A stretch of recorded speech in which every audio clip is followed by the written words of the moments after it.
From childcare to college to cell phone bills, moms pay a price for their bundles of joy. It's one of the reasons we set aside one day every year to say a big thank you to mom. Coming up tomorrow, of course, and financial professional Mike Kojonen with PreserveYourDollars.com joins us tonight to break down really the price of a mother's love, because there is a price attached to this. Thanks for joining us, Mike. Glad to be here, Liz. Let's start with that, though, the number. Let's get that out of the way right away. How expensive is raising a family these days? It is high. It's over $230,000 per child, just from 0 to 17, and that doesn't even include college. And you know this well because you have 9 of your own. We do have 9 children, ages between 4 and 26 years old. So we've gone through every stage of raising a child. So. And let's talk about some of those stages, some of these ways that we can kind of focus on each expense and plan for the future. Starting with babies right off the bat. Yeah, babies. Diapers, a huge expense, but not anywhere close to the cost of child care.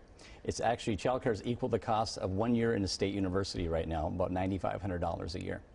So you should look some ways to reduce that cost. Maybe you have a mom or grandma who's semi-retired or retired who can watch your child maybe a couple days a week, or you can switch shifts with your spouse to maybe save $200–300 a month. That'll make a big impact. And planning ahead for extracurricular activities, which we know can add up pretty quickly. Yeah, when the kids get older, yeah, they're in sports. And, you know, we were a hockey family at one time. So when one child's in hockey, sport, yeah. Yeah, when one's in hockey, the whole family's in hockey.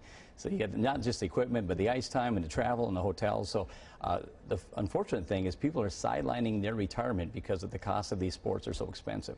So you don't need to be doing that. You should actually step back and maybe choose a different sport or choose one that's a less competitive league, so it's not so taxing on the family finances. I thought this one was interesting. Car insurance, perhaps something we don't think much about, but I know with 2 brothers of my own, I feel like my parents were always complaining about the price of car insurance. Yeah, we have a 17-year-old driver in the household, and just by adding a teen driver to your policy can increase about 80%, and we saw that.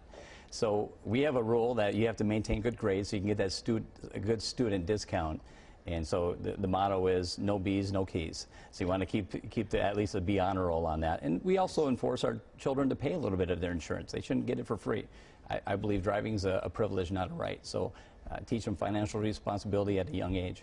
Okay, and then one, of course, we have to talk about, I feel like it's always the elephant in the room, the price of college. Yeah, look for some different scholarships out there. You don't have to have a straight-A student child to get a scholarship. There's some goofy ones out there for scholarships for left-handers, tall people scholarships, vegetarian scholarships, things like that. So do your research. You can actually download some apps on your phone to search for different scholarships, and it's okay to have your child work a little bit, a part-time job in college to offset some of those expenses.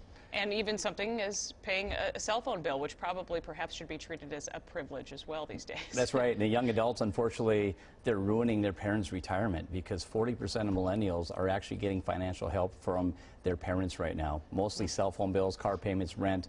You don't need to be doing that. I have several clients come into my office the last few years, and they've had to work an extra 3 to 5 years just because they've helped out their children too much, and it's affected their retirement dollars. So do you suggest kind of a cutoff date? You know, I know for me growing up, I think it was 18, you're on your own. I just knew that going into things. I agree.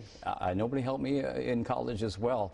And you have to look at it this way. If you don't teach them at a young age about financial responsibility and you're helping them out too much, are they going to be there to help you retire later down the line? They're not going to learn that lesson. Well, I'm sure my parents have helped me beyond 18. Hopefully they're not listening, so they didn't hear that. But thank you, Mike, very much, and a big happy Mother's Day to the mom of 9 tomorrow. Thank you, Mike. Appreciate that.